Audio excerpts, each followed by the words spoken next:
Good morning, students. Today we are going to read the lecture number 2. That is the last lecture in the topic of the climate of Pakistan in the subject of geography O levels. So concentrate yourself. Here we are going to start. The first topic in today's lecture is rainfall in Pakistan. No uniform distribution of the rainfall in Pakistan, so it varies from place to place and from time to time.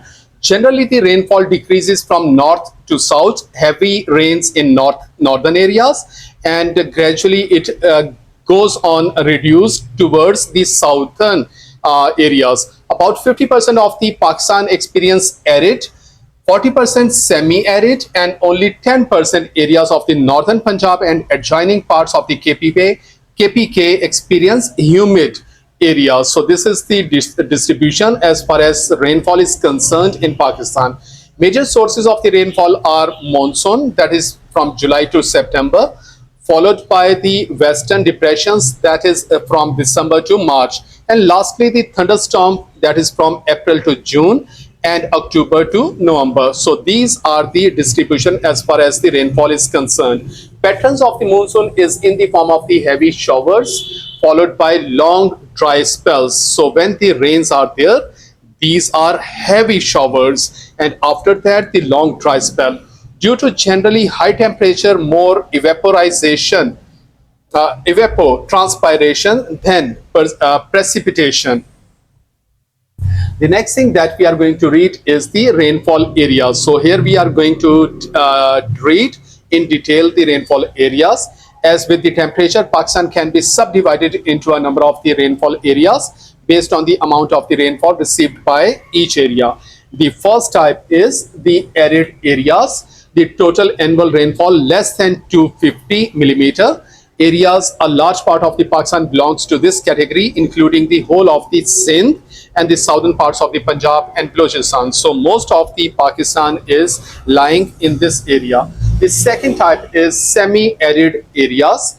The annual rainfall is from 250 to 750 millimeter. Areas are major part of the KPK, a large part of the northern Punjab, and many parts of the northern Balochistan. The northern areas and some parts of the KPK receives less than 250 millimeter rain, but are not included in the arid areas because of the snowfall and low evapotranspiration due to their altitude. So most area of the Pakistan is lying in the arid areas, and to some extent some area is lying in the semi-arid areas. The next division as far as the rainfall is concerned is the humid areas. The annual rainfall exceed 750 millimeter. Actual and potential evapotranspiration are equal. Actual amount of the vapor loss is equal to the maximum possible vapor loss. Areas are the northern strip of the Punjab, the adjoining parts of the KPK, and the small area around the Parachinar. Irrigation is necessary in all three types of the rain areas, since even in the humid area the rainfall is irregular. Okay, the next thing that we are going to read in the topic is climatic region of the Pakistan. If the two climatic elements, rainfall and temperature, are combined with the geographical division of Pakistan, then the following climatic regions are obtained. So here is the division of the Pakistan as far as climatic regions are concerned. Number 1, warm summer and mild winter. Number 2, hot summer and mild winter. Number 3, warm summer and cool winter. So here are three distributions of the area of the Pakistan as far as the climate is concerned. The number 1 is semi-arid with hot summer and mild winter, and the second is semi-arid with warm summer and cool winter. The next thing is humid with hot summer and mild winter, then humid with warm summer and cool winter, then humid with highland climate. It is to be noted that these climatic regions do not have strictly defined boundaries, and some of their parts tend to be overlap the other because of the weather changing Particularly, Pakistan is more affected as far as the weather change is concerned. So some areas are overlapped. So no fixed boundaries are there. Types of the rainfall in Pakistan, seasonal distribution of the rainfall. Pakistan receives rainfall mainly in two seasons, summer and winter.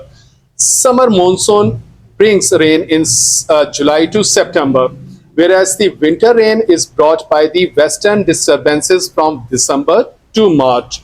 During the remaining period of the year, April to June and October to November, thunderstorm brings rain.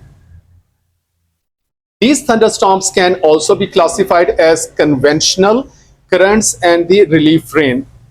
The next thing that we are going to read is the monsoon rain.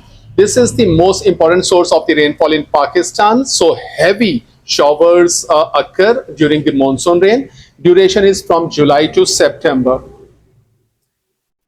The mechanism of the monsoon is primary winds originate from the Bay of the Bengal. A very low pressure area in Sindh attracts these primaries to Pakistan. The winds cross Assam, Bangladesh, and the Gangetic plain of the India to reach the northern and the eastern part of the Pakistan, and mainly the upper half. So upper half of Pakistan got heavy showers of the rain, particularly in monsoon. These rain bringing winds rise to significant height due to low pressure of the air. They get chilled and condensed to cause heavy shower between July and September. Secondary winds originate from the Arabian Sea. These are weak winds and bring some rain to the southern Punjab and Sindh, including the Indus Delta coast. The hills and the mountains in the north and northeast receive 500 millimeter of the rain. This is big amount. The amount of the rain decreases towards the plains southward. South of the Sargodha, it decreases to less than 250 millimeter. While south of the Sahiwal, it decreases to less than 125 millimeters. So you can see the variation of the monsoon rains in Pakistan. Murree received the highest amount, that is 813 millimeter, while Nokundi receives only 2.5 millimeters. So Pakistan is very diversified as far as topography, as far as monsoon rain is concerned.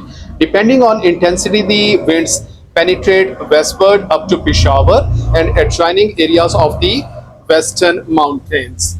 The next thing that we are going to read in the lecture is the rainfall from the western disturbances, that is depressions. These winds, also called the westerlies, originate from the Mediterranean Sea. They move southeastward from December to March to reach northern, northwestern, and western parts of the Pakistan.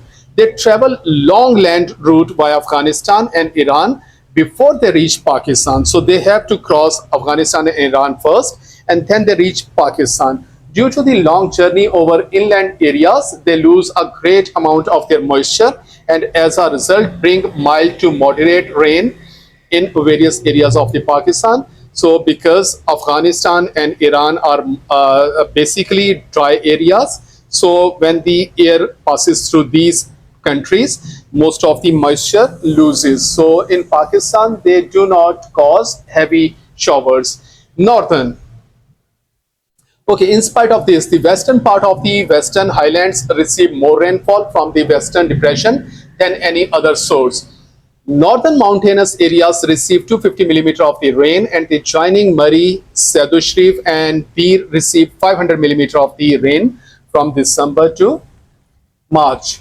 Areas further eastward, the northern Punjab and the adjoining areas also receive rain in the winter. Sindh and many parts of the Balochistan are the least benefited areas from the western depressions because they are far away from the route of the western depression. Several northern parts of the Western Highlands also receive snow during this period. Next topic that we are going to read in the lecture is rainfall from thunderstorm.